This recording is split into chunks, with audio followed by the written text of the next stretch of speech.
Welcome back. The next two lectures are going to be about a new data structure that we have not seen yet, called B-trees. And while there will be some similarities between B-trees and binary search trees that we'll talk about, it really is a very different kind of tree. Up to this point, we saw binary search trees, and then AVL trees were simply an extension onto the regular binary search tree idea. In this case, we're dealing with an entirely different tree. So before we move on, just to give you a quick glimpse of what this B-tree is going to look like, and we'll keep coming back to this picture over and over again. But if you want to jot it down in your notes, you're welcome to do so. I don't know if there's any way to make that. This is on an overhead slide again, so I don't know how easy it's going to be to make this bright light on this side disappear. But this is a 6 on this bottom corner here. That's an 8 and a 9, and this is a 60 over on this side. And from my vantage point, everything else seems, oh, that's better. Okay, this should help things out. Okay, now you can see everything. I'll try and always set it up so that you can see things without bright lights shining on. But if you see these little bright lights, such as here, the reason for that is we're on an overhead slide for this picture. Anyway, you can see that this is definitely, while maintaining some of the tree similarities with binary search trees, it's definitely a very different kind of structure. And it has its own set of rules that we're going to talk about now. And rule 1, and I'll put up the rule and then I'll come back to the picture. Rule 1 for B trees, this is the structure, it's known as a B tree. Rule 1 is all data is in the leaves. There are variants of this. The B tree is an idea that has a number of variations. What we're talking about here in class is a specific variation, and this is the one you should consider as being meaningful for us. But there are other variations as well that are important, and you'll maybe see them in some future class, such as CS225, which I will mention the subject of that class when we get to about halfway point in the lecture. We'll start talking about why B trees are used, and we'll talk about that class then. So as you can see here, all the data is in the leaves. And you ask yourself, well, wait a minute, we got a bunch of other numbers scattered about. And the answer is those other numbers are there only for the purpose of guiding a search down to these points. And we'll talk in a little bit about guiding the search. But the basic idea is that sometimes, as with the number 37, we see the number a little bit earlier on in the tree. Sometimes, as with most of the other numbers, we don't see the numbers later on. We just have these indices. If I am to look for 37, I will confirm that 37 is in this tree, but not when I hit this node, only when I hit this node instead. And when I'm looking for, say, 20, I will say that 20 is not in the tree. Even though it's here, that's not a piece of data, and we can't confirm 20 is in the tree because of that. That just helps the search. In this listing of these leaves, which as you can see occur in linear order, there is no 20, and therefore if 20 is not in the tree, 16 is. 16 occurs down here. It occurs nowhere else over there. And so the idea then is that these leaves enable us to, or the index nodes enable us to search for the particular leaves. And so as an example, we can say what happens if we're searching for, say, 22. For the most part, the binary search tree principle applies in that things to the left are going to be less than the value, and things to the right of the value will be greater than the value. In this case, we are going to deal with duplicates as well, because, as you see, 37 can be both an index and a piece of data, a key. And so we'll say that anything that is to the left of a value is less than or equal to that value, and anything to the right of that is greater than that value, which means we sort of have the idea here of things here being less than or equal to 26 and items here being greater than 26. And you can see that's the case. From 6 to 22 and all the indices that we use in between, all those things are less than or equal to 26. And then from 37 to 60 with our leaves and all the index nodes, all the indices that are above those, all those things are greater than 26. So if I'm searching for 22, I say, well, 22 is less than or equal to 26. So I go and take this left subtree, and I hit 13, and I say 22 is greater than 13, so that leads me to the right subtree. And now we see an interesting situation that we have not seen with binary search trees, which is a node containing 2 numbers instead of 1. And the way this is dealt with is that you can think of, if you notice here, we'll talk about this in a moment as well, but you notice we have 3 subtrees here, not 2, and 2 numbers, not 1. The way we can view this node is, the concept is that each of these 2 consecutive subtrees will have a number between them. I have the first and second subtree have a number between them. The second and third subtrees have a number between them. If we had a fourth subtree, then we would have another number between the third and fourth subtrees, and so on. Any 2 subtrees that are adjacent to each other will have a number between them, and those 2 subtrees and the index between them serve as sort of a mini binary search tree in a way. We can sort of think of this as we have here 18 with those, and then 20 serves like that. So what we in a sense say is 20 serves as the root. The second subtree is the left child of 20. The third subtree is the right child of 20, and there you have sort of a binary search tree. And likewise with 18, the first subtree is the left child of 18. The second subtree is the right child of 18, and so that serves as a mini binary search tree in and of itself. So what we're really saying here is we have 3 ranges: things less than or equal to 18, things that are greater than 18 but less than or equal to 20, and things that are greater than 20. Those are the 3 ranges we're dealing with. Other than that, it's the same as a binary search tree. The difference, though, is that the nodes that contain more than 1 number are dividing your possible range into more than 2 different collections. So the binary search tree idea worked just fine with things like 26, where we said every number you might encounter is either less than or equal to 26, or it's greater than 26. There are no other options. And likewise, every number we might encounter is either less than or equal to 13 or greater than 13. There are no other options. When we have multiple numbers, we can split into multiple ranges, but there are still no other options. Things are either less than or equal to 18, or they're greater than 18 but less than or equal to 20, or they're greater than 20. Every number you can imagine falls into one of those 3 ranges. So we still have the range of all numbers covered. We've just divided that range of all numbers into multiple subranges rather than just 2. We now have 3 or 4 or 10 or 15 subranges. But the goal is still the same, to figure out which subrange or number falls in and then to go there. And so just as I said, well, 22 is in the less than or equal to sub 26 range, so go to the left. We will say 22 is in the greater than 20 subrange, so we'll take the third of the 3 subtrees, search down there, and then we hit a leaf at that point, and so we say, well, what's in this leaf? And the answer is 22, so we're all set. If I were looking for 19, same path would be followed. I'd say 19 is less than or equal to 26, 19 is greater than 13, and then because 19 is greater than 18 but less than or equal to 20, I'd follow the middle subtree, and so 19 would have said, likewise, go on the left child of 26, the right child to 13, but now we take the middle child of that node because 19 falls between 18 and 20, and so then we'd find the 19 in that leaf. Likewise, if I'm looking for 37, I say 37 is greater than 26, and I hit this node then. 37 is less than or equal to 40, so I come down here to this node. And even though that node holds 37, I haven't found anything yet because it's not a leaf. I say, how does 37 compare to what's inside this node? And the answer is 37 is less than or equal to 37, so I move to the left. And now I hit a leaf, and that leaf contains 37, so I'm okay there. I have found 37. But I didn't say I found 37 when I hit the node here. This was still some other index value to aid my search. So I said 37 is greater than 26, less than 40, greater than 26, less than or equal to 40, less than or equal to 37, and then I hit a leaf, and that's where I say is the value here or not. And so certainly if we're searching for values that don't happen to be there, we won't find those values. For example, if I'm searching for 38, 38 is greater than 26, 38 is less than or equal to 40, 38 is greater than 37, and I would search down here, but the node I find there is 39.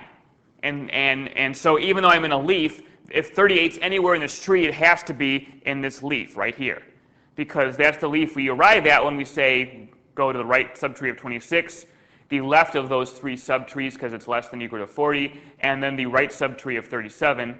We end up in this leaf, but that does not contain 38. So at that point we say, when we've hit a leaf but it doesn't contain what we're looking for, then we say, okay, we no longer have this value. We know it's an unsuccessful search, the value is not in the tree. And the same thing would be the case if, for example, I was searching for 43. 43 is greater than 26. 43 is greater than 40, less than or equal to 46. So I come down here, and then I say 43 is less than or equal to 43, and I come down here, and I see this node, and that node is a 42. And it's not a 43, therefore it's an unsuccessful search. 43 is not in the tree. Never mind that it was in that index node. That is completely irrelevant. If it's not in a leaf, it's not going to be found. This 43 is there only to guide the search. It's not there as a legitimate piece of data for us to find. And so when I hit this node, all I'm saying is whatever is in this node is 43 less than or equal to that, or is 43 greater than that. And since 43 is less than or equal to what's in this node, if I'm searching for 43, I go to the left, and I don't find it in that leaf. So that's an important point to understand, that the data is only in the leaves. It's not considered to be anywhere else. Everywhere else is just an index to help us search. But based on what we've just said here, as you can see, a search down this tree is all the search down the tree is basically just like the binary search tree, where you make comparisons and you move downward from node to node to node to node, moving down the tree as you do comparisons until finally you hit a leaf. And so that traversal, there's the idea of there being one unique path to follow down to what you're searching for is the same as in a binary search tree. We now just have some nodes have multiple values, and we'll continue to talk about that as we talk about various rules. So that's how you would search this structure. We'll come back to that in a moment. So all the data is in the leaves. Second, and this involves a little bit more of a property, we say a B tree is of order B. And the question is, what does that mean? Well, the order of a B tree is there's going to be some number. B is a variable, but it'll be some number like 3 or 5 or 7 or whatever else. The order of a B tree is going to be what defines how many values you can have in a node, how many pointers you can have. And so 2 and 3 will go together. We say the root can have between 2 and B children. So the number B, the order of a tree, is going to be the maximum number of children a node can have. And if we talk about other internal nodes that are not roots, so we say non-root internal nodes,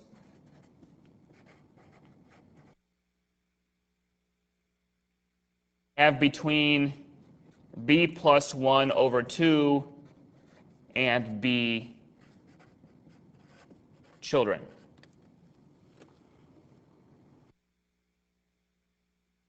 And so for our purposes, and I'll explain why in a moment, our orders will always be odd. And so that means we could set up some sort of a table where we can say, here's your order, and here's your B plus 1 over 2, and here's your B. So if you have, say, an order 3 tree, you can have between 2 and 3 children in an internal node, because 3 plus 1 divided by 2 is 2. If you had order 7, you could have 5, 2. I'm just skipping over that. You could have between 4 and 7 children in an internal node. If you had order 15, you could have between 8 and 15 children in an internal node. So you're basically saying every node, whatever the maximum is in that node, maximum number of children possible for that node, then the minimum possible is at least half. Every internal node needs to have at least, every non-root internal node needs to have at least half the possible children.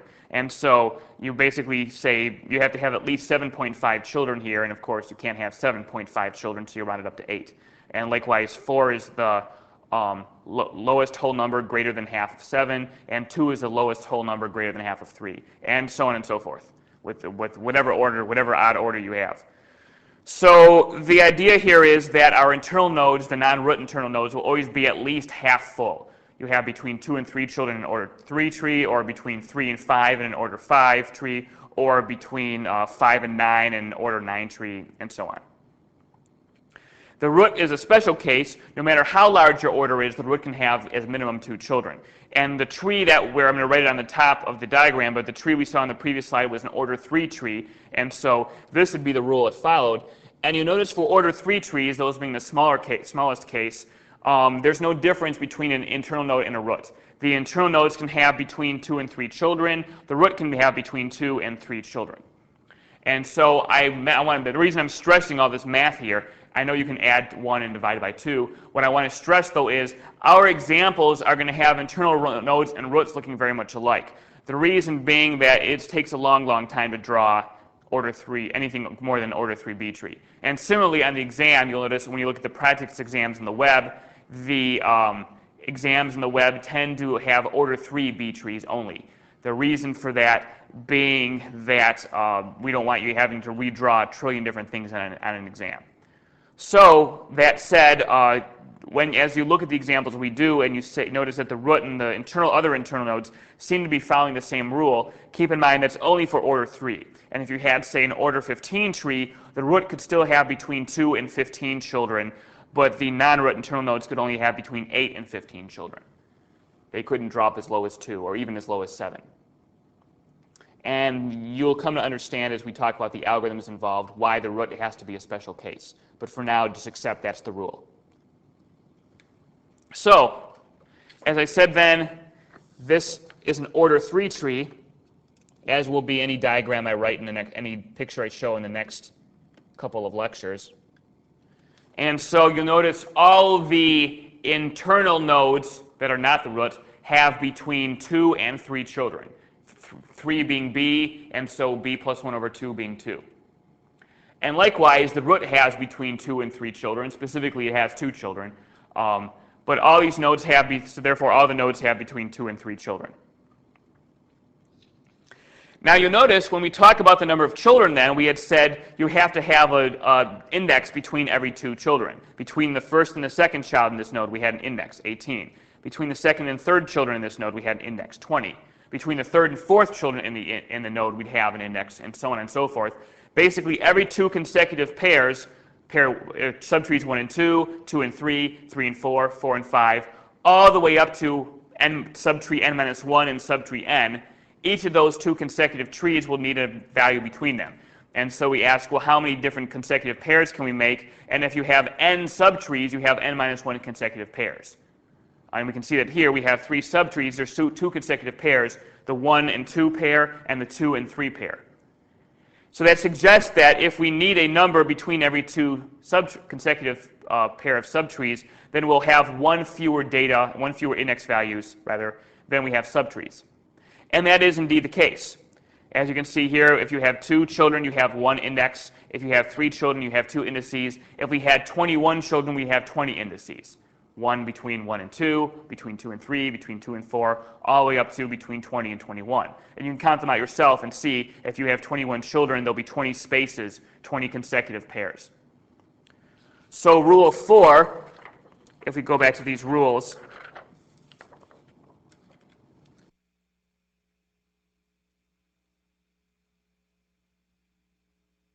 is that we have in every internal node, we only worry about this for internal nodes because the leaves don't have children. In every internal node, whether it's a root or not, the number of indices is the number of children minus 1. And keeping that property intact is going to be very important, and we'll make that very clear as we start to talk about the insert and remove algorithms. We're always going to want the number of indices that a node has to be equal to the number of children minus 1. 1 fewer than the number of children. And we've seen that now, and I kind of roughly explained why that has to be. That's why this has to be. Because these indices are meant to tell you which of 2 children to go down, and so you're basically saying for every consecutive pair of children you need an index, and therefore this follows from that, and this always has to be the case. It has to be enforced as you do an insert or a remove. So the 5th thing we can talk about is all leaves are of the same depth. And so you can see that in the picture as well. The binary search tree that we've seen, or the AVL tree, would build downward. What you'd have is you'd have some tree, and then you'd add another leaf to the bottom, and another leaf to the bottom, and another leaf to the bottom. And you'd build the tree downward. The B tree builds outward and upwards. The leaves all stay at the same depth. And you can sort of think of this as resting on a table or something like that. And as you insert more nodes into the tree, more keys into the tree will expand outward like that. And eventually, the tree will expand outward so much that you won't be able to keep it at the height it's at. You'll have to kind of break this into two pieces and add a new root. And we'll talk about that when we talk about the insertion algorithm. But essentially what will happen is, as the tree goes outward, it becomes stretched too tightly, and you need to raise the whole thing a level in height as well. Or as you remove things, the tree condenses inwards, and eventually becomes too cluttered to keep the current height, and the height will drop one. Or not too cluttered, but I mean it becomes too sparse to keep the current height established, and the height drops a level. And so that's how the B tree works. It grows outward and upward, or condenses inward and down. But the leaves always stay on the same level all the time. And then if you want to think of this as rule 6, we've already really mentioned this.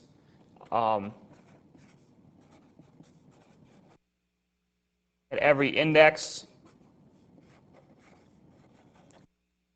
values to left are less than or equal to the index, and the values to the right are greater than the index. And that's for every index in an internal node, root or other internal node, whichever one, but that's the case. And we've talked about that already when describing the search procedure. So those are sort of the 6 rules that you follow. All the data is in the leaves, and then the root and non-root internal nodes have differing rules for how many children they can have, and we're going to, as we insert and remove, make sure our algorithm keeps those rules intact. So we'll see how to deal with it when we exceed the number of children or drop below the minimum number of children in the node. And then your data, your indices in the node have to match up with the kind of holes between two subtrees, and then the leaves all stay on the same depth. And likewise, we've talked about how this resembles a binary search tree. So that said, the strength of a B tree then. Now we'll kind of pull off the other stuff. The strength of a B tree lies in the fact that it's going to have a very small height. And you think, well, sure, it has a small height, there's not many values. But even in a B tree that was more complex, it would still have a relatively small height. Imagine a B tree of, say, order 199 instead of order 3. Here we have an order 3 B tree, as I mentioned. If the B tree was order 199, we could have between 100 and 199 children in every internal node. So what that would result in, and the root could have between 2 and 199 children, what that would result in would be a tree with a very large fan-out, where there'd be a node off of each of these, and then each of these would have a very large fan-out as well. So there'd be now many, many nodes, only 2 levels deep.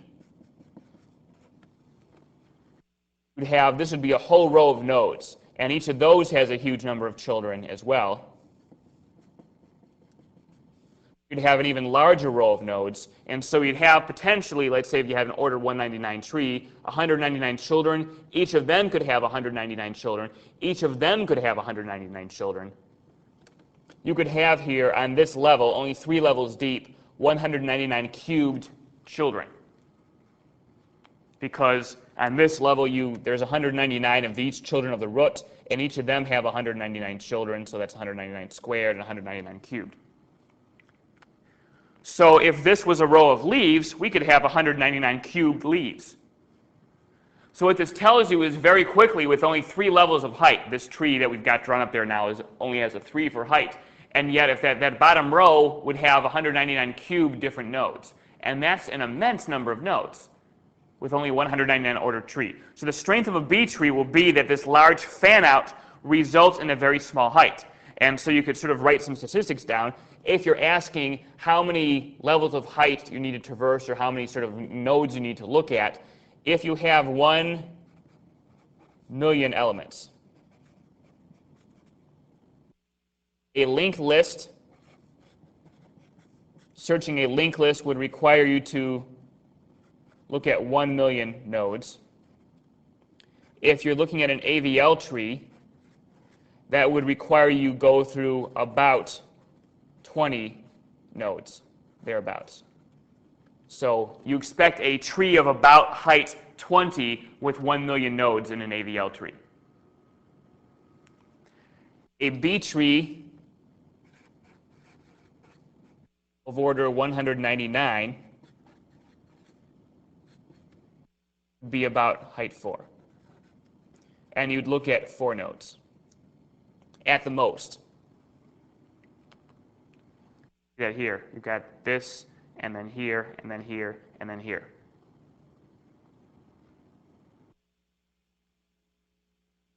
So the idea here is that you have a very small height to traverse down. And at first glance, that seems like a really, really big deal. We say, wow, that's awesome. I mean, if I can only in 4 comparisons go from the top of the tree to the bottom with 1 million elements, that's really nice. And that's even better than an AVL tree. And, so instead of needing 20 comparisons, I only need 4. And we say, then you kind of think about it a little bit more, and you say, well, wait a minute.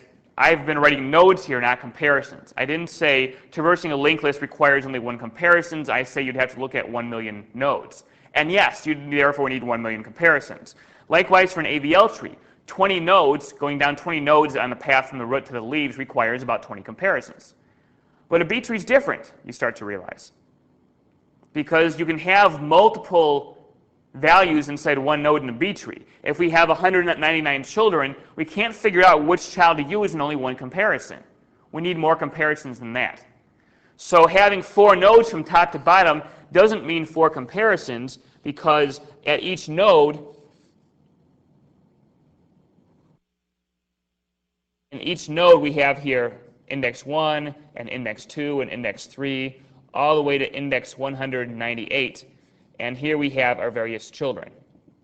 From, here's child 1, child 2, child 3, child 4, all the way to child 199.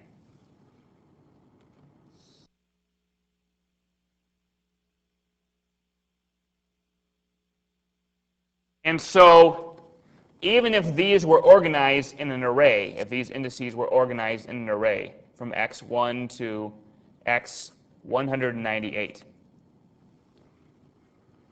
and they were sorted in order, as they probably would be if we got things arranged like this. Your indices would be in sorted order. If you have an array and your elements are in sorted order, you can do a binary search, which takes log n time. The idea of saying jump to the halfway point of the array, and we'll talk about the binary search in a few lectures if you've forgotten it or have never seen it. But anyway, you wouldn't need to search 198 cells to find your value. You could do it in log of that. Basically through a procedure of saying jump to the halfway point, and if that doesn't match your value, then you search the left or right array as appropriate. Much like traversing down a binary search tree. You'd say, recursively search the left side of the array if I'm less than the middle element, and recursively search the right side of the array if I'm greater than the middle element. And so that would enable us to search the entire array in what amounts to log n time. So that still is about 8 comparisons for a node this size. And so yeah, we can go from the root to another node, to another node, to another node, or possibly to a however things are arranged, maybe that's to a leaf. But I still potentially need about 8 comparisons here, and about 8 comparisons here, and about 8 comparisons here. And then if that's my leaf, even if that's the situation here, I have 4 nodes, but I've done now to confirm things in the leaf, maybe I have 1 comparison. If I needed 8 comparisons in each of those situations, that's 25 comparisons. That's worse than an AVL tree. So there's a deceptiveness here where we say, yeah, the height of a B tree is really small, but because we have this large fan out in each node, we then have to search the node and it takes longer to search the node. In a binary search tree or an AVL tree, one comparison moves us to the next node. In a B tree, it's going to take a number of comparisons to figure out which subtree we want to go down next. And so it's not enough that the height is very short, because searching the individual nodes takes a longer amount of time.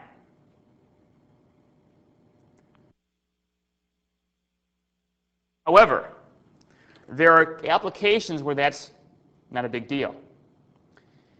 And the applications would be such that we say, well, what if it was very, very important to minimize that even at this expense?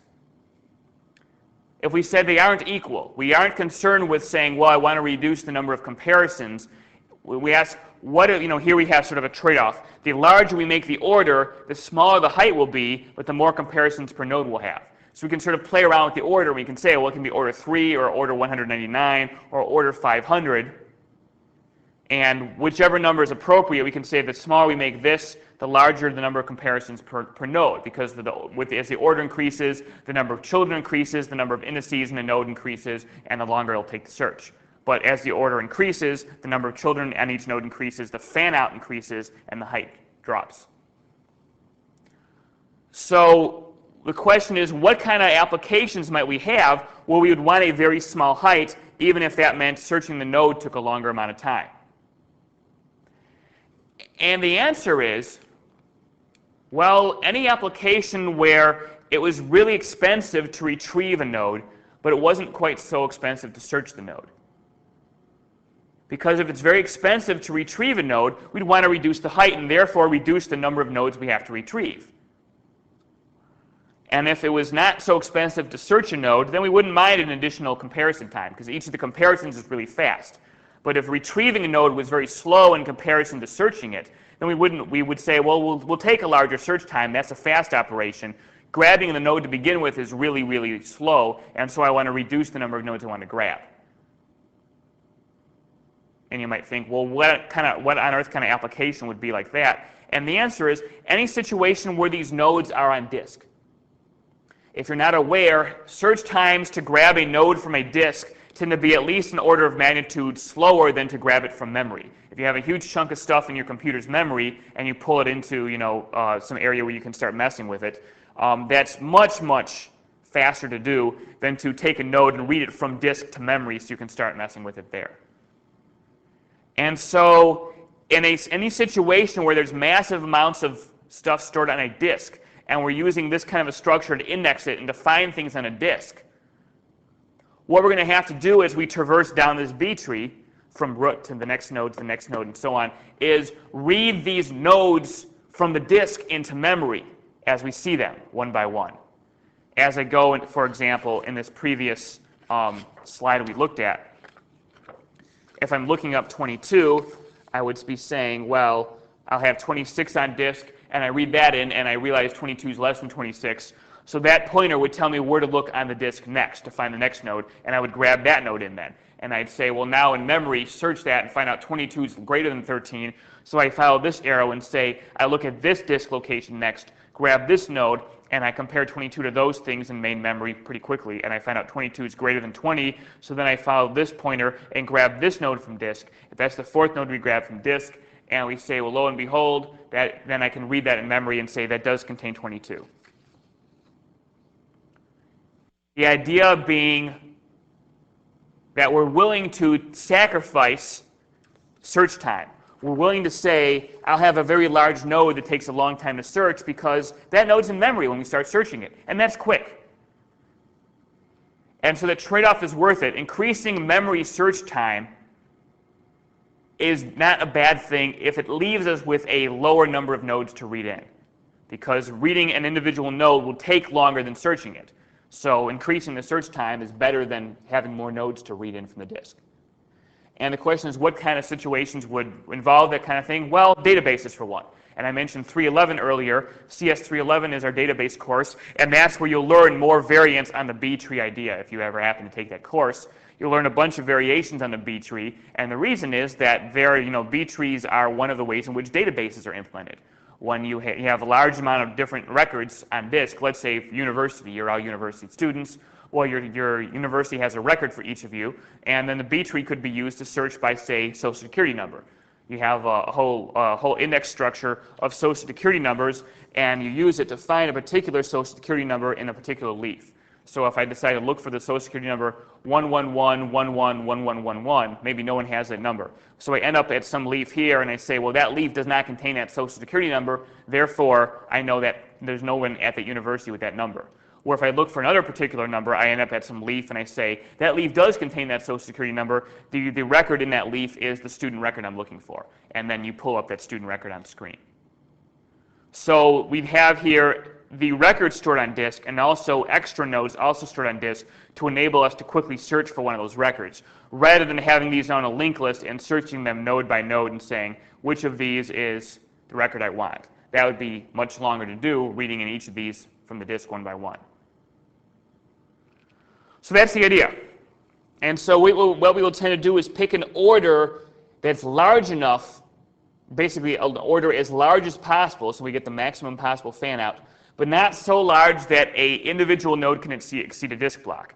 So we'll be talking about basically however large the node is that we're dealing with. If we had 100, let's say our order is B, when we have B pointers to B children, and then therefore B minus 1 index values, that's the maximum possible size of the node, what we would want would be that that node fits on a disk block.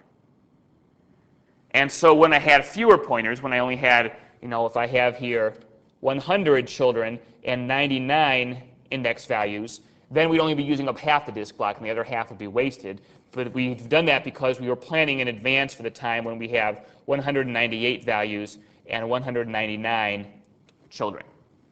And so we picked that number so that when you plan for the largest possible node with as many pointers and as many indices as possible, that will still fit in one disk block. And we push that number higher and higher until it exceeds, we don't want it to exceed a disk block size, just absolutely large enough that it exceeds the disk block size, or that it equals without going over the disk block size. And so the consequence of that then is when we only have half the information, half the children, then we've got a lot of wasted space in that disk block. But that's how it goes. One node per disk block, and as you read in a disk block, you get that node. So that's where B trees are used. They're used in applications like databases and indexing hard drives and things like that, where we are concerned with trying to minimize the number of disk reads we do. And that would give us then, at the expense of saying when we read in a disk block, we have to search it, but we're willing to search it a longer time because searching it will still, no matter how, 8 or 10 comparisons in main memory, is still going to be as fast or faster than trying to grab one block from disk. So that said, that's the motivation for B trees and why we would bother with them. Now what we're going to do is learn the insertion algorithm. So we take this tree, and let's first insert the value 7. And the way insertion works is, the start of it anyway, is very similar to binary search trees. We say, let's search down to where the particular value we're inserting is supposed to go. So I can take this structure, and I can say, well, 7 is less than 26. So we go down here. 7 is less than 13. So we go down here. 7 is less than 8, so we go down here. And I see here that's 6, not 7, so I realize, okay, 7's not in the tree, nor do we expect it to be if we're inserting it, though it may well have been. And whether we add multiple things at one value or not is up to us. So if 7 was in the tree already, and we wanted to add something new or replace what was there with something new, that's then a handling duplicate situation, and that's up to you how you handle that. We're going to assume for our purposes that we're not going to insert if the value's already there. And so 7 is not here yet, 6 is there, we're okay. But if 7 had been here and now we're trying to insert 7, forget about it. Keep in mind too, these are probably going to be situations where we have some record attached. So we're not just inserting, we don't just have 6 here, we have 6 along with some large record that 6 is associated with, and 9 along with some large record that 9 is associated with. just like databases. You search by social security number, but the leaf wouldn't just contain a social security number, it would contain an entire student record. And so that's more than likely what's going on. In fact, for all our structures we looked at so far, that could have been what's going on. We haven't worried about it up to this point. We're simply saying, well, you have some pointer to some record, but we're concerned just about searching for the key, and you know yourself, once you have a node containing your key, it's just a matter of saying, okay, that node holds an extra pointer to some record as well. That's no big deal. So that's why we tend to focus on just finding the keys. Once you find the key in a node, we can just say, okay, that node should have an info pointer as well, pointing to some large record. But our focus is on actually finding that node to begin with, which is what we've been doing so far. So don't worry about this too much. Just keep in mind that, yeah, for most structures, you're looking up a key and retrieving some information record. You're not just looking up a key to say, what the heck, is the key in there or not? I don't really care so much if someone is at the university with social security number 111111111. What I care about is if there is such a student, I want to pull up the record. So keep that in the back of your mind as we talk about these things, that typically this is used to actually retrieve a record with that key, not just to see if the key is in the structure or not. Though we're just going to focus on whether the key is in the structure or not to simplify things. So anyway, the point here is that this is where we expect to see 7. And so I'm going to now draw this on a separate piece of paper. What we have at this point here is we have this node. We have here 8, 6, and 9. And we have now at this point reached a situation where we're saying, I'd like to see 7 here. And 7 isn't there. 6 is there right now. So if I'm going to insert 7, that's where I should insert it. Since to the left of 8 is where I expected to see 7, then therefore to the left of 8 is where I would expect to insert 7, since 7 isn't there. And so what we would do is something like this, where I have 8 here, and I would have now both nodes there, both 7 and 6. 6 is already to the left of 8. We're saying 7 should be to the left of 8 too, so in a sense I duplicate this pointer, and one of them still points to 6, and the new one points to 7, and then here we have 9. So that's essentially what's going on. We're inserting a second pointer to the left of 8. We haven't finished with this node yet, but for now that's what's going on. Likewise, if I had a situation where I had here, I'm just going to write A and B and D, and here's X1 and X2. If I had a situation where I wanted to insert C, and C would have gone here at this pointer, but B goes there, I would simply then do this, where I have X1 has A and B here, X2 would have D here, and I would have now C between there. Since this pointer is where I expected to find C, I in a sense duplicate that and have B and C in that situation, with X1 to the left of this pointer and X2 to the right of that pointer. So in a sense, we're going to insert where we would expect to see this. And here, since I expected to see 7 as the left pointer of 8, I in a sense have 2 pointers to the left of 8. Since I expected to find C between X1 and X2, I'll now have 2 pointers between X1 and X2. And we're missing something here because remember our rule was if you have X number of children, you need X minus 1 numbers of indices. So we need to add an index. In this case, we need an index between 6 and 7. In this more general case, we need an index between B and C. We'll need to insert an index between our newest value and the value that was there to begin with. So when I searched for 7 and I found the leaf containing 6, 7 is going to go right next to that, and then we need an index between them. When I'm searching for C and I find a leaf containing B, well, C goes right next to that, and then I need an index between them. And we could have picked any index that would fit, so anything could go here. Let's say we're storing real numbers. Anything between 6 through 6.9999999 could have gone in that spot. And whatever numerical range happens to work, we can go with. Typically what we'll do, since we don't know we're holding numbers or strings or whatever, we're not going to be able to write the code to say, oh, if this was 16 and this was 27, then we could have had as an index between them 16, 17, 18, 19, 20, anything through 26.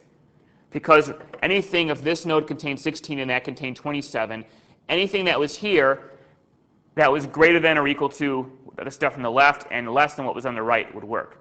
So if this could be 16, 17, 18, 19, 20, 21, and so on. Since we're not storing 16 and 27, we're only storing 6 or 7, then we really only have one choice, which is 6 if we're going to hold integers, or 6.1, 6.2, 6.999 if we're storing real numbers. But anyway, the idea here then is typically when writing code, it's going to be easier to say just take the left of these. So if we're storing integers or strings or widgets or whatever else, we don't care. We'll simply say now these two values that need an index between them, whatever your key is, whatever your key type happens to be, as we'd write this in template form, take this key and write it up there. And so we could have 6 there. Likewise here, this could be B. And that's how we might get sometimes a duplicate between what's in the leaf and the index. The idea is we don't even need to know. I can just say if I have some need of an index here, and this is some x1 and this is some x2, then I know x1 is going to be a legitimate index for that spot because it's everything here, x1 in particular, is less than or equal to x1, and x2 is greater than x1 because this is greater than this. So I know if I need an index between the left and right value, the left value will always serve as an appropriate index as well. And so it's probably easier just to code it to do that. So we'll have 6 here as an index and B there as an index. And so now we've inserted 6 into this leaf. And so if I come back over here to my original picture,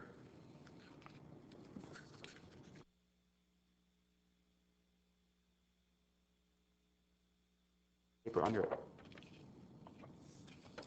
Come over here to the original picture. I can say, well, this node now gets changed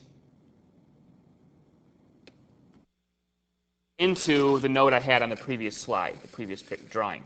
And that node was then, I had here this pointing to 6 and 8, and I pointed there to 6 and 7 and 9. 6 is less than that index, 7 is greater than that index but less than or equal to 8, and 9 is greater than 8. So our rule all works out there. And so the only other thing we need to worry about is now, okay, the number of indices and the number of children follow the right rule. The question is, have we exceeded the maximum number of children? And we have not. We are allowed to have as many as 3 children in this node, and here we still have 3 children, so we're okay. And that's the idea behind the insert algorithm. We would say when running an insert,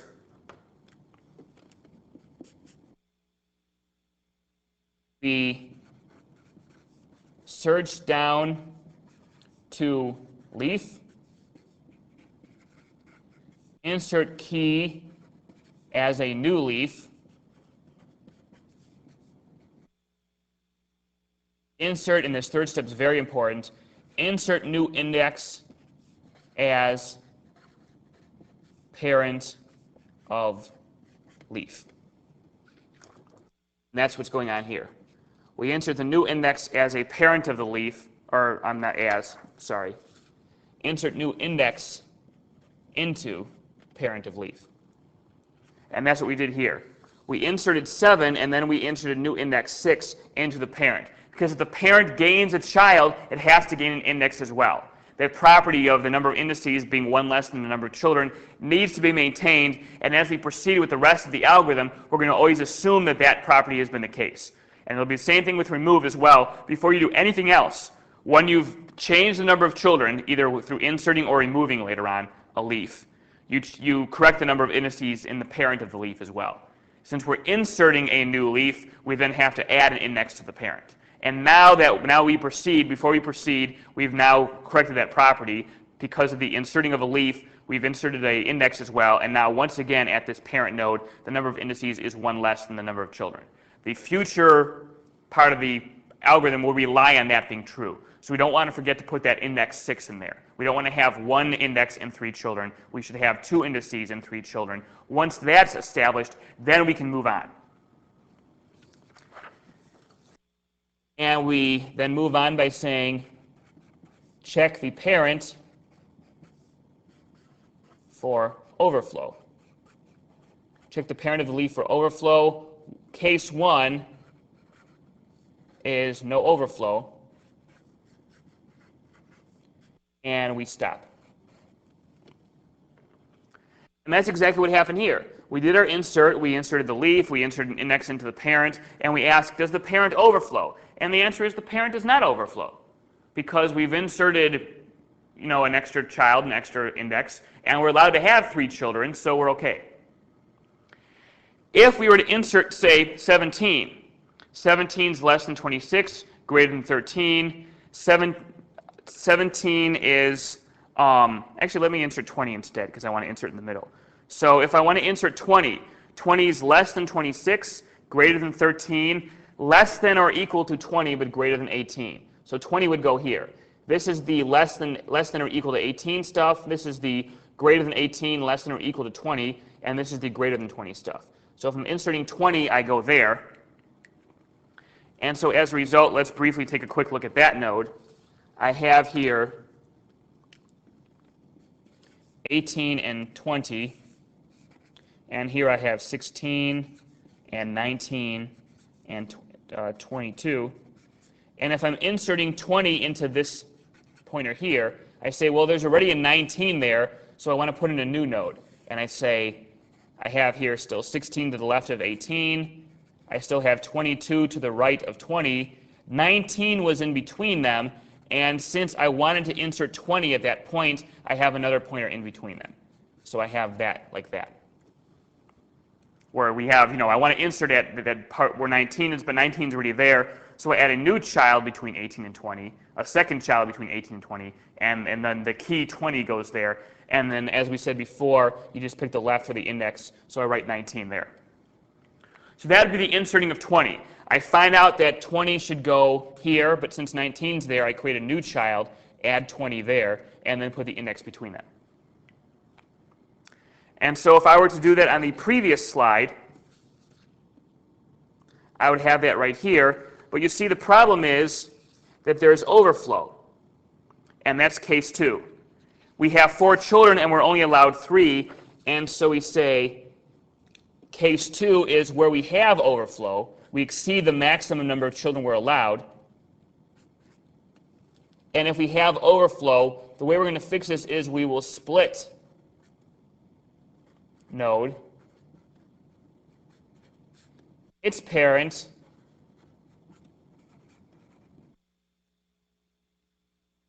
gains a child and index, and just as we talked about with the AVL tree, we will continue upward. The reason we need to continue is if its parent gains a child and an index, then its parent potentially overflows. So as with the AVL tree where we said, hey, if your subtree gains a level in height, then the parent's balance is potentially affected. Maybe it may be affected just fine, but it could be potentially made illegal. Likewise, if your parent here gains a child and an index, your parent may not overflow, but it might. So with an AVL tree, we said when your subtree gains a height, your parent's balance might potentially be illegal. We say here, when your subtree node splits, your parent is gaining a child and an index, and that might potentially overflow. And so we see that here. We said when I inserted 20, this node split.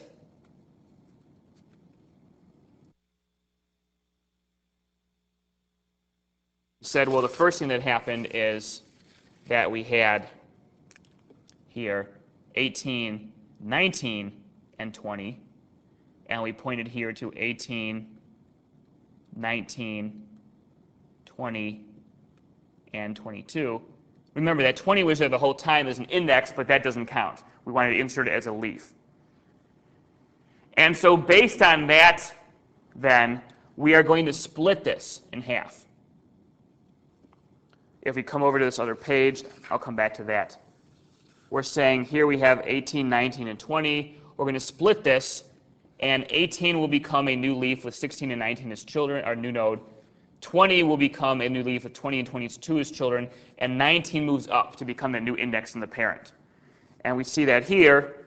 What happens here is that we have 18, 19, and 20, and so the node splits. 18 is now the root of a node containing 18 and 19 as children. 20 is now the root of a node containing 20 and 22 as children. And since that node is split from 1 into 2, the parent now gains a child because the parent has 2 children now where it formerly had only 1. And now 19 moves up to become the index between those 2 children. When you split, your middle index moves up. And so that is how the parent gains a child as well as a index. When the node splits from one node into two, then therefore this child now, you only have one child before, now you have two children. And so since you have two children where you had one, you now need one index where you had none before.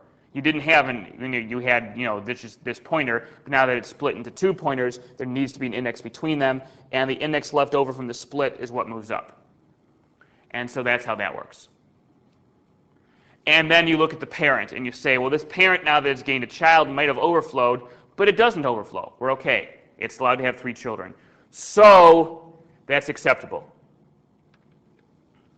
And so we stop there. In the first example, we had a case 1. Here we had a case 2 followed by a case 1. And as you can imagine, you could have a situation where you have a case 2 all the way up. You say, split, split, split, split, split, all the way up to the root. What happens when the root splits? And that's what we'll look at the start of the next lecture, because we've run out of time now. So that's it for now, and we will pick up here next time, finish talking about the conclusion of insert, and then talk about the remove algorithm as well. See you then.